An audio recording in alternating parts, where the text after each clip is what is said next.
Welcome back to Soberholic. I'm Roger. I'm in studio today with a special guest and Jason. Wait, I'm not the special guest? No, you're not the special guest today. I know. No, not today. So, I don't really want to do the small talk today. I want to kind of get to the story today because it's going to be good. I'm really excited about this. We were at the In Heroin Walk, which you're wearing the shirt. Did you do that on purpose? I did it on purpose. And this is where we met Drew, and he's going to be talking to us today about his story and some of the things that he has done in recovery. But I guess without a whole lot of spicy introductions, Drew, let me introduce our listeners to you. You're Drew Callner. Did I get it right? Yes. Yeah. Nailed it. Nailed it. Well, we did practice a little bit beforehand. It's not even that hard. I never get names right.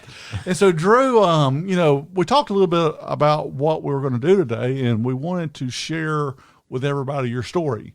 And so, like most stories, it starts with a beginning. So talk to us about it. What does your life look like? Yeah. Well, thanks for having me, first of all, guys. I never intended to stumble upon this world of recovery. I was the polar opposite, anything but. Originally from Seattle, Washington. I lived there until I was 20 years old. Lost my father when I was about 11 years old, and that kind of changed the course of my life. So now I'm living with a single mother and a sister. And I didn't quite realize at the time, but looking back, 11 and 12 is probably one of the worst ages for a boy to lose his father, directionally. And so I dove off into lots of bad character traits, from shyness and isolation to attention seeking, and then later in high school, girls and drugs. And what I found in high school was I got a rush off of being the class clown. And, and the class clown definitely liked to party. So I was drinking, I was smoking, and I was making seniors laugh and juniors and getting attention. And I thought that was going to be the rest of my life. I was going to be with those people, drinking and smoking and partying and womanizing and all this stuff for the rest of my life. And after high school, everyone graduated with a normal GPA. I graduated with a 2.5.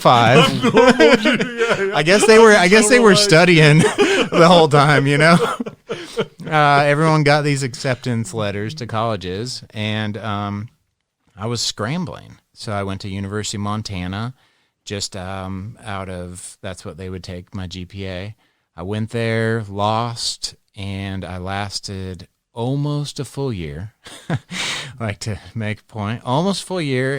Made it one semester, all D's, F's, everything. Came back home.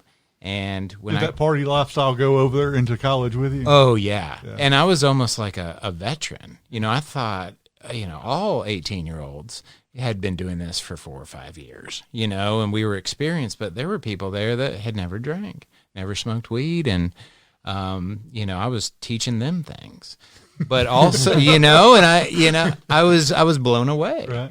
But I tried cocaine there, and it showed me I had always never wanted to go anything further than weed, and what it showed me is I've got a little wild side. Like, I'm willing to do things that are against my moral compass. Right. So when I came back home, all my friends had kind of graduated. The ones that didn't go to college and stuff had graduated from selling large amounts of marijuana to Oxycontin. And it was around that time I tried it. And just like everyone that can relate to this, I found my calling. I found the comfort for the rest of my life. Every feeling of uneasy, that warm blanket I'd been searching for my whole life, every direction I had ever looked for was in that snort. And I said a little thing to myself that was like a known truth. I said, I'm going to feel this for the rest of my life, and I will do anything to feel it. Right. Bulldoze anyone in my path. And so it kicked off a really long career with opiates.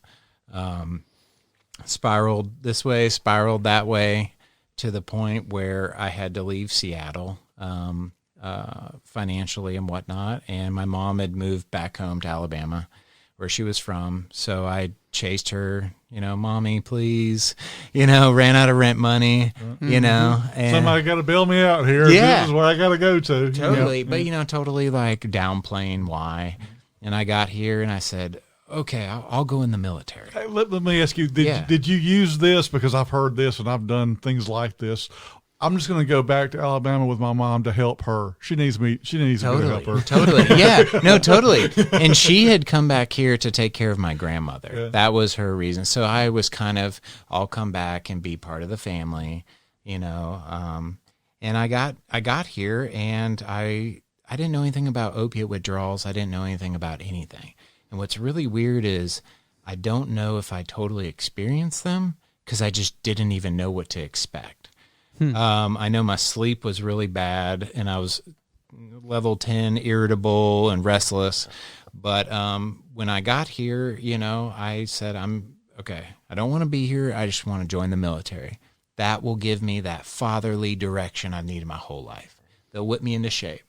Well, the military doesn't just take anyone, like there is kind of a process. It's not Vietnam anymore. You can't just walk in and be in a uniform the next day. So I got delayed multiple different branches for about 2 years. And in those 2 years, I found opiates again. And shocker, Alabama has opiates too,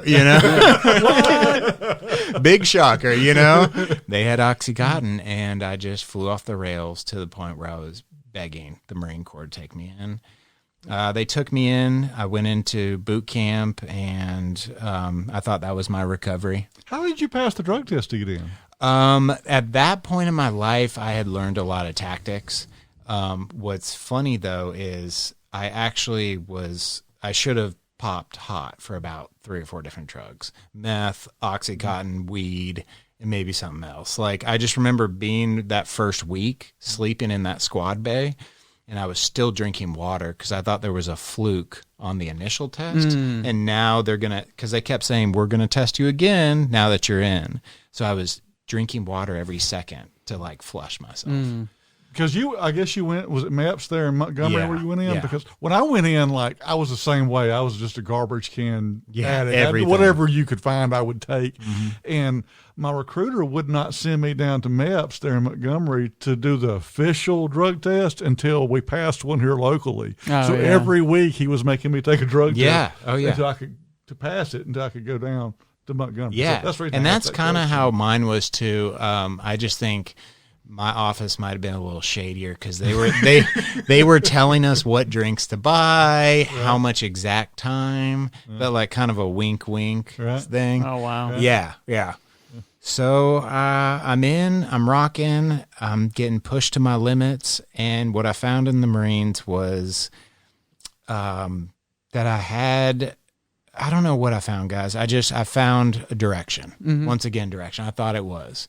I found a physical energy. I found a leadership quality about myself, and I dove into that. Now, when I went home, I used. Even that first break, I went right to the drugs. And then I would go to whatever, schooling, those initial schoolings, and then I'd come home and I would use. But I was still I was in better shape. I looked better. I spoke better. I was a Marine now. So people were giving me respect. And you had some confidence, I would imagine. Exactly, yeah. And so I felt like, okay, it's okay if I'm using because I'm not just this gutter junkie, And then I went off to my base, 29 Palms, and I was kind of isolated out there. It's a Iraq, Afghanistan training base. It's a desert town, and so you kind of just do military stuff. There's no real ways to get in trouble. Or so I thought, and I excelled. I did great. I did all great PFT stuff. I was a leader. I did all this really good marks on my resume, and then I started to party. And what was different about me and the other ones was that I just was able to push it a little bit farther, and so I just kept pushing it, and got involved with drugs. And got involved with fighting and got in trouble. And when I got in trouble for the fighting, I got piss test. And when I got piss test, I popped. And I tried to come up with all these lies and everything. And they, call it God intervening or what. But for once in my life, I couldn't talk my way out of it. Like I was telling you guys before we started, there was all these letters of recommendation, all these people that still thought I was this clean-cut guy, staff sergeants, gunnery sergeants, putting their name on the line. But God wanted me to get spanked for that, and I needed to be. So I went to the brig, and the brig was a very humbling place. Right. It's where the bad boys of the military go.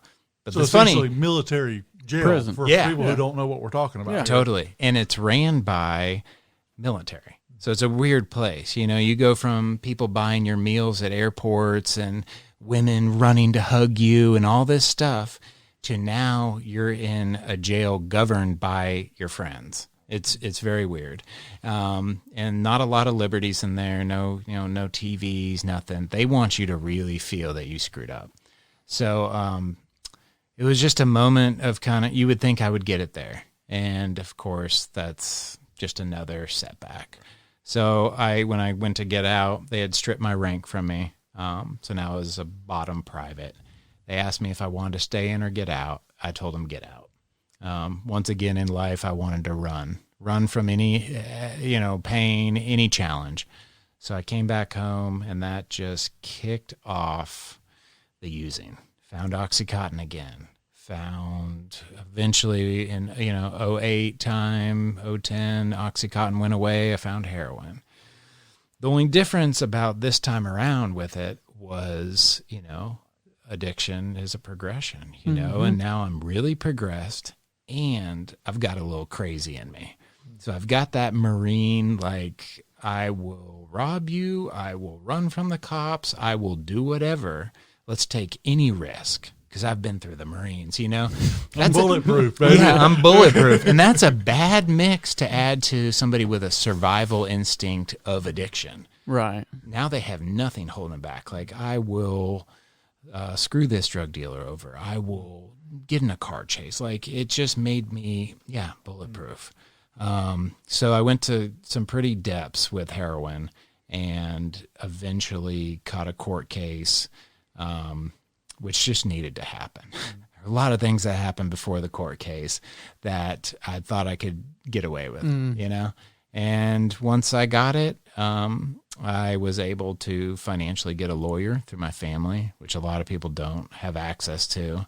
And that lawyer was able to give me just enough grace to get offered to go to a treatment. And looking back, I should be in prison for a long time. And, I just know a lot of people aren't afforded that. Right. So I went to my first treatment. And let me tell you, when you see the commercials of the nice treatments, that was it. We didn't know there was other treatments. So the family put together all this money, and they're like, I guess it costs this much. But I went to the Malibu of treatments. Was you on the beach? Yeah, but in Destin, I had I go to one of those. Oh my God. I didn't even know there was difference until later in my story. But there was a private chef, paddle boards, archery. We went to a shooting range and shot AK-47s, Lapua sniper rifles. They took people coming off drugs to a shooting range. Yeah. But they may have been on drugs themselves. Exactly. Huh? Yeah. It was a private rehab. It was beautiful, but you left with no foundation. I hate to say, we went to one AA meeting. And it was just was it steps based? No, it was called holistic based. Okay. So they taught you everything. They did take you to an AA meeting, but they also taught you acupuncture, meditation. They wanted to give you the buckshot approach and hope you grabbed onto something. But we need a little more discipline, right, as you guys know. And so I came out, immediately used, kicked off wicked relapse. By the time I landed back into treatment, it was I was on a new level. Eviction notices, really bad things going on. Spiral out of control. Spiral, yeah. I was at a new level of low. And so when I went in, I think at this point I had graduated to IV use. And so when I finally went in, Bet you never saw that coming back when you said, I'll never go past pot. Oh, I'm yeah. never going to do any of this other stuff. No. Drinking and smoking weed's cool. Yeah. I'll never go do any of these other totally. And there's always those levels in using, like, I'll never snort off this table. I'll never use that. I'm this type of drunk. I only drink beer. I don't do alcohol. And like all these things that we tell ourselves, like we're a little bit better than that guy or that girl. There's no way I would share a needle. Yeah, I'll never steal. It always gets higher. Yeah. I'll never steal from somebody. Exactly. Yeah. And so I went to a very hospital 12-step, like serious program. And that was awesome. It kicked my butt, and I got to really work. I landed in a halfway house, and I got to learn what the steps were. 90 and 90 meetings, 90 days. It was old school. And I did really well in that program. But when I weaseled my way into, I'm done with the halfway house. I just need a job and this and that. And I got out, and one thing I think is important that not a lot of people talk about is we were talking about it a little bit, but I got into synthetic opiates. And I got into synthetic opiates thinking, well, it's not heroin. You're talking about like kratom and stuff like that? Yeah, we've talked about it a little bit. So I got into gas station opiates, and I did it for a long time. Gas station opiates. Never heard of it said that. And it's really a thing, like, it's big now. Yeah, and I started, chairing meetings on it, and I started, like sponsoring on it, but the whole time I knew I was high. I knew it, and eventually it led to heroin. But what's crazy is I was spending the same amount of money on it that I was like high level opiate. Just because you could justify it and say exactly. You're not really high. Yeah. And my pupils were still pinpointed. I was scratching, all the same characteristics as heroin, but something you buy at a gas station. So I went to another treatment facility, and this was just 2 weeks, and I popped out. And eventually I landed in a state-funded treatment facility and left the second day.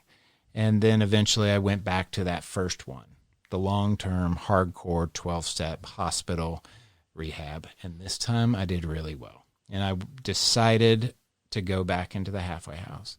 And I decided to extend at the halfway house. And I decided to really work. And that was the time that stuck. Now, I have had very minor relapses, like 24-hour ones, since that. That was years ago.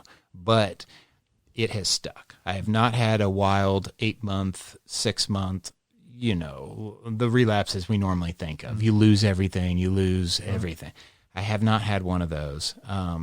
And I really believe a lot of it was from enough time separated and enough time to work the program, and be in a community, and feel some successes in recovery that I don't think I ever had allowed myself to feel, What do you think it was pain that just finally motivated you? Like, was it you just had hit your threshold of pain? Yes. It's so weird because you never think a bottom can get lower, and to look back at the first one, I thought the first one was terrible. I'm facing all these felony charges, this and that. I thought that was as bad as it can get. And then the progression of it just got so much worse. So, yeah, that last one was just kind of, I don't even know who I was doing it for at that point. Might have been my mom's crying tears. It might have been, I just literally felt like I couldn't do this much longer, health-wise. I was going to catch some sort of disease or get shot by a drug dealer or something, So it was the lifestyle you were tired of. You were just sick of waking up and doing that anymore. I was so tired. And then it was also like the family came to me and they said this, and I think this is important. They said to me, we've helped you with all these rehabs or insurance or whatever. This is the last one. Looked me dead in the face and said, I want to let you know, you can go back out and relapse, whatever. This is the last time we're helping you with any sort of treatment. And, I don't know if they would have said that the first time, if it would have worked or what, but there was a different level of seriousness. Like they drew boundaries. Yeah, exactly. You believed at that time. Totally. I can't come back no matter what. Like, they will let me sleep out in the street if this doesn't work. So that was a little bit stronger. And then that also made me appreciate, wow, I do have a family that has afforded this. We do have insurance, and it made me look different about like how many people don't have that, you know. And I'd been to the rock bottom state funded one where they don't even take a payment. You have to pay them back eventually one day. It's like $8 a day or something, you know, and like it's in the hood. I had been to that, and now I'm being afforded this nice hospital, you know, detox and everything. And it made me think of those people that like, man, they can get sober, you know. Why can't I get sober with all these liberties afforded to me? So it just worked. And, you know, I started to see things like I was able to work the steps, and I was able to get to a point where I'm helping someone else work the steps. And it's not about me 100% anymore. And that's like, poof. Imagine that, you know, like it's a big breakthrough there. breakthrough. Like everything's different. So now, then, even if I did have a small relapse, I immediately could start making coffee at a meeting, or like these small steps. Even if I'm not sponsoring, I learned how to not make it all about me.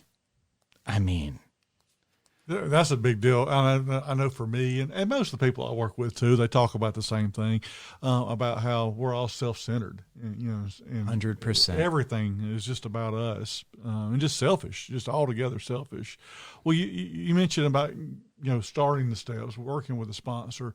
Talk to us a few minutes about that. Was there any eye-opening experiences you worked through the steps that you could relate to anybody listening, or maybe something that your sponsor shared with you that was, I would have never got that without him, you know, I know in my story, there's a few of those. Maybe you've had those. Yeah. Well, I will tell you one, and this, I don't mean to like segue into one of the films, but it's tied together. So on that last time to treatment, it was really bad. They had to send me up to a psych unit and medically detox me before they medically detox me. That makes sense. Like I was on that level of like, you can't even go to the regular unit yet. So I was on a psych unit, and they were trying to figure out, whoa, how do we stabilize him? And I had this kind of psychic experience. And the only reason I know it's true is because it happened to me, you know, and I couldn't stop. I'm like straight from the street. I am hustle and bustle. How do I get out of here? Making moves in my head. I'm insane. And I couldn't stop thinking about step 2. I was like, this, what? I don't even know what step 2 is. I don't even remember. Like I'm so strung out, you know, but it just kept saying step 2. You know, fast forward, I'm working with a sponsor, this and that. And I'm trying to develop this movie, you know, Recovering Hope. Well, I just knew I wanted hope in the word, something about the word hope. To find out later with working with a sponsor that the spiritual principle of step 2 is hope, that was a huge connection for me. I was like, you have been with me this whole time, God. You have been following me. Everything is intertwined. And the more I can just turn it over to you, like that was true. That was, no one else could have shown me better. I could see how everything was pieced together, how it led me to that moment, how that needed to happen. It was like he put it in me, and there was no other explanation. Somebody didn't come in my room and whisper, step 2, step 2, you know, like it was him, you know? And so I was kind of, when my sponsor showed me that, you know, and lots of programs don't even talk much about the spiritual principles. But when he told me that, it made sense. And I was kind of like, we all have a purpose, and we all, you know, some of us get clear on that purpose, but we all need to follow it. And so God's taken a lot of your struggles and has actually channeled through your gifts of being able to direct movies. I mean, I didn't introduce you that way, and I guess I probably should have, but, you know, for our listeners, you do have 2 movies, and you shared one of them just then, but that one was Recovering Hope that you were talking about. Yeah. It's already really, that was the I can't say that word. Documentary. That's it. Yeah. I can't say it. Don't worry about It's okay. It's all right. We know what you're talking Roger's about. a good one. Yeah, I'm a good. You got that right. And so, what all does that talk about in that movie? So Recovering Hope was something that was just built by raw passion. We didn't even know it was going to do as well as it ended up doing. And it was 100% heroin focused. I used the resources at hand, which were just people in meetings, family members, all based on heroin addiction into recovery. So it's talking to real addicts, real family members, real situations. Basically, if you took some of the best speakers out of these meetings and put them in a movie for other people other than us to see, because a lot of people don't realize the magic we're hearing in these meetings because it's private. Right. It's anonymous, you know? And so that's what it was. It was people willing to be filmed and willing for me to tape them. And I included myself, my mother's in it. But what happened was it got a lot of steam behind it. And a lot of people didn't realize it was actually like almost a 3-year process, but it got a lot of steam behind it and ended up when it came out, it got the cover of B Metro. It got 2 sold out premieres in Birmingham. Wow. It got worldwide distribution. It got to Amazon. It was iTunes. As of recently, it is 100% free on YouTube. Cool. So that's where people can find it now. Yes, absolutely. And there's nothing tied to money anymore. It's just free. You just want to get the message out. Exactly. Yeah. That's awesome. So that was a fun one, and hopefully in the future we'll do another one. Now, because I didn't really even know much about filmmaking then. I was just raw passion. Let's do this. So I was grabbing people. You know something about video? Yeah. Hey, come with me. Yeah. You know how to work a microphone? Come with me. That's how we did this podcast. Yeah. I still don't know anything. He knows how to do everything. And that's how everything comes together anyways, you know? And so you're doing another, or you've done another one called Powerless, right? Yeah. So Powerless. That's a movie, correct? Yes. Yeah. So that was a short film. I wrote the script this summer, and I once again got this surge of motivation, whatever, started pulling people together, a little bit of investors, some actors, locations, cameras, put it together, and we shot a short film. I act in it. I wrote it, I act, I direct, a bunch of other local actors, and that right now is on a film festival run. So it's not out to the public quite yet. It's going through film festivals till later this year, but the trailer is online. We shot it on film, which is kind of like real film. Real film, absolutely. Which is, for the people that know, it's a lot harder, but it gives film a respect. You know, it gives the story a lot more respect. And that was, it's a short film, but it's about a sneak peek of 2 neighbors. One's in recovery, one's in addiction. The guy in recovery is not crushing life. He's not an all-star. He's having just as hard of a time as the guy in addiction who's separated by the wall. They've never talked to each other. So it follows both their struggles, one in addiction, one in recovery. Real, raw stuff. And then eventually, you know, they kind of come together, and the guy in recovery learns how he can help out the other one. But it's just a short film. I'm interested in it. I saw the trailer. I want to see it. Obviously, I didn't pay enough attention to it because just you describing it got me more than watching the trailer. So, well, in the trailer, just, you know, it's like a sneak peek. It doesn't even hint to kind of these 2 worlds. Right. But yeah, that's what's going on. Because I always like the back and forth and see how that works. And so, you know, it actually, I'll just make it short, but I wrote it because I was struggling in recovery this summer. And I would go out on my porch early morning because I couldn't sleep in. I was mad I couldn't sleep in, all this. And I just started writing. And every morning, I mean, we're talking early, I would hear a bottle cap on the side of my apartment. These two porches were separated by a wall. I've never seen my neighbor. Every morning when I go out there to write, and I'm struggling, I'm trying to be positive and connect with God and sobriety, and he's popping a bottle cap. And I would hear the tink, tink, tink. And I was just like, how ironic is this? Right. He's drinking, and you got to be an alcoholic to be drinking beer at 5:45, 6 a.m., you know, and consistently. And I'm over here trying to be in recovery, this and that. And I'm like, you know, having to write and journal. I was like, it's just weird. What if we could talk? What would happen? You know? So that's what it was developed on. Intriguing. And it just went way different ways, but that's what it was started on. Awesome. Well, cool, Drew. This is what we do as we close up every show, is we ask every guest that comes on, or most every guest, 5 or 4 questions, and we call them the final 4. And I did, Jason, remember to give him these questions. No, it was me that forgot. I know, but One time. I was kind of rubbing your nose that you don't ever tell people this. I try to share this with our guests because some of these are challenging questions. Yeah. Some are not, but some are. And so let me go ahead and give you the first one. Yes, please do.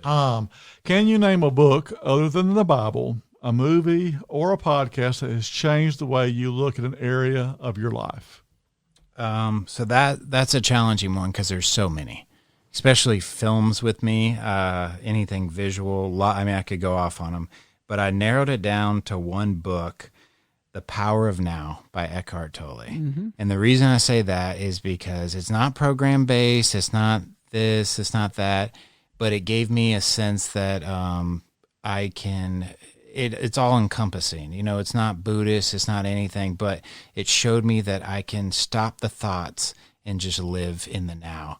And he does a beautiful way of transcribing that I'm not doing right now. But, you know, like anyone that knows of that book, it's huge. That's actually on my to-read list. You've got to. I read it years ago. Yeah. Oh, it's so good. It's really good. Like, I'm too cheap to buy them full price. Like, I go to me Second too. and Charles and Yeah, buy me them, too. and every time I go It's in, I there. ask for that book, and I know that Are you they're serious? always sold out. Always That is sold out. Yeah. So, all right. Well, number 2 is, if you had a blank billboard to share advice with the world, what phrase would you put on it? That's a great question, first of all. I would say at this point in my recovery, and a common theme I would want to pass on to is lean into fear. Yeah. So I when love hearing what people say here. So when you know, just if I was driving and I saw that, just the daily anxieties or something, a goal in your mind, you know, things that your head talks you out of, lean into it. Lean into it. Push through it. I like that one. Because fear is usually one of the things that stop. That is Totally. the wall for most people. Oh, yeah. Yeah. And usually if you ever cross through that and press into it like you're talking about, it's nowhere near as bad as you thought it was in the first place. Absolutely. All right, number 3, when talking about the 12 steps like we've talked about, what's your favorite step? Well, I'm definitely step 2. I mean, yeah. I figured that's where yeah, you were gonna go with. And I mean, that's just now, you know, I've learned more about it, you know, and obviously I've taught it to guys and I've had it taught to me a bunch of times, but it's still that spiritual principle of hope. Like, I just felt like I completely lost it at times, but looking back, I never truly lost it because I was always willing, as something was able to push me into treatment one more time. Right. Hey, just stand back up one more time, you know? So, Well, as we kind of come to a close, I guess the last one is, how can people reach you if they want to know more about you? yeah. So I have an Instagram, which is my video production company, Callner Creates. I've got a website, www.callnercreates.net. I'm on Facebook as Drew Callner or Callner Creates. So any of those ways, I'm wide open. I love speaking to anyone regarding this subject. I'm wide open with my story. I can't really get away from it because I put that documentary out. Right. So, you know, now I'm put in this position where I would love to hear from other people and hear their stories. So there you go. Actor, director, speaker, just all around great guy with a great story. Thank you, guys. And that last name is Callner. Yes. Correct? Yeah. Mm-hmm. Yeah, and we'll put a link to it in the show notes, and we'll tag you on Facebook and everything. Everybody will be able to find you. Cool deal. Awesome. Well, Drew, thanks so much for coming on the show and being with us. I hope that your story inspires others just like it inspired me today, to know that there is hope. No matter how bad it seems, there's hope, right? Yes, absolutely. All right, Jason, that brings us to the end. I'm Roger. I'm Jason. We're signing out.